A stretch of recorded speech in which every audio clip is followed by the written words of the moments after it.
मिरज महानगरपालिकेचा बोंघळ कारभार, आम आदमी पार्टीचा आरोप।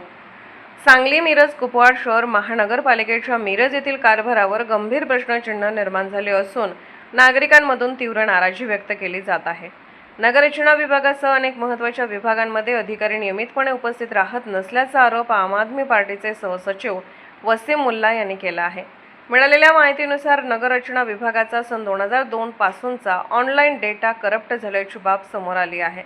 या प्रकारामुळे नागरिकांची महत्त्वाची कागदपत्रे व माहिती धोक्यात आली असून जबाबदार अधिकाऱ्यांवर कारवाई करण्याची मागणी जोर धरत आहे। तसेच मिरज महापालिकेच्या कार्यालयात आरोग्य, बांधकाम व नगररचना विभागातील अधिकारी अनुपस्थित असल्यामुळे नागरिकांची कामे रखडली आहेत।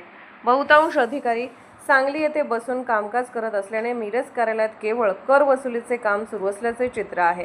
याशिवाय महानगरपालिका हद्दीत पार्किंगची कोणतीही सोय नसताना देखील बांधकाम परवाने दिले जात असल्याचा आरोप आहे। इतकेच नव्हे तर अशा इमारतींना कंप्लीशन सर्टिफिकेट देण्यात येत असल्याने प्रशासनाच्या कार्यपद्धतीवर प्रश्न उपस्थित होत आहेत।